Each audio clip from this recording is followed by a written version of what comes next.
Números, capítulo 23. Como posso amaldiçoar a quem Deus não amaldiçoou? Como posso denunciar a quem o Senhor não denunciou? Versículo 8. Chegando ao lugar designado, Balaão orientou Balaque a construir 7 altares e neles oferecer sacrifícios. Saindo da presença do rei, Balaão seguiu para um lugar solitário a fim de encontrar-se com o Senhor. Diante da presença de Deus, ele ouviu a sua resposta e retornou ao monarca a fim de lhe expor a palavra do Senhor. Qual não foi a sua surpresa? Ao invés de ouvir palavras de maldição, Balaque teve de ouvir Balaão abençoando os filhos de Israel. Apesar de frustradas as suas expectativas, não desistiria tão fácil de realizar o seu intento. Indicando outro lugar, ofereceu outros sacrifícios e aguardou que desta vez a resposta lhe fosse favorável. Encontrando-se o Senhor com Balaão pela segunda vez, colocou em sua boca novas palavras de bênção para o seu povo. Balaque foi obrigado a ouvir a confirmação da eleição divina quanto ao seu povo Israel e a declaração de que contra Jacó não vale encantamento, nem adivinhação contra Israel. Maldição alguma pode atingir aqueles a quem o Senhor abençoou. Encantamento algum tem efeito sobre aqueles no meio dos quais Deus habita. A obstinação de Balaque, no entanto, o levara ao terceiro lugar e à terceira tentativa.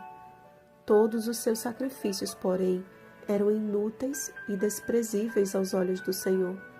E quanto mais alto subia, mais o seu coração se elevava e mais o medo o aterrorizava ao avistar os estandartes de Israel.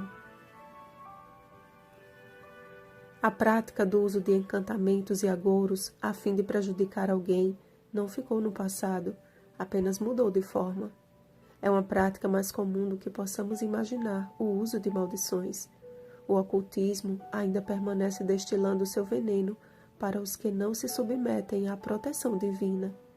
Deus mesmo abomina qualquer tipo de feitiçaria e ordena aos seus filhos a se afastarem de suas práticas.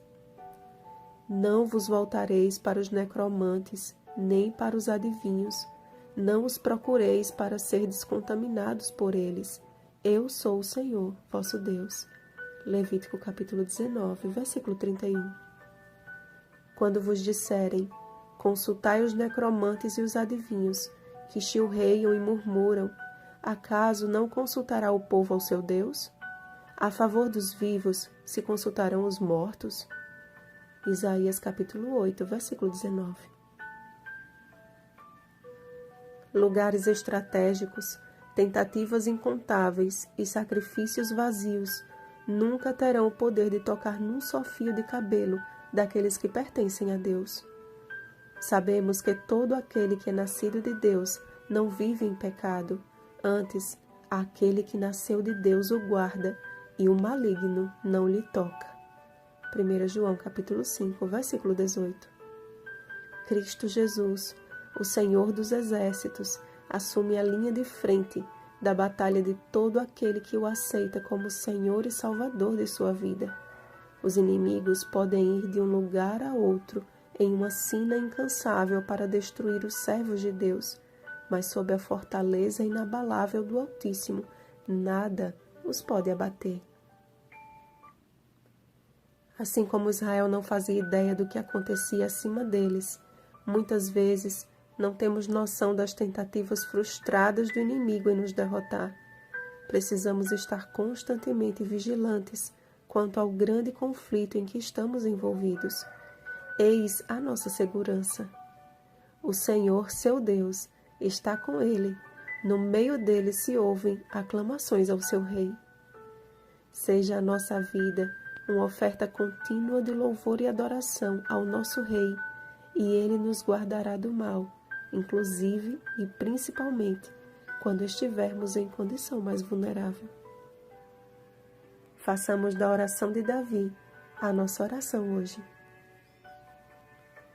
Guarda-me como a menina dos olhos, Esconde-me à sombra das tuas asas, dos perversos que me oprimem, inimigos que me assediam de morte.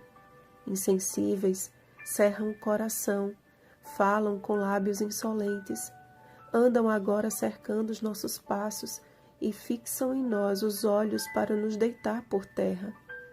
Eu, porém, na justiça contemplarei a tua face. Quando acordar, eu me satisfarei com a tua semelhança. Salmo 17, versículos 8 ao 11 e versículo 15.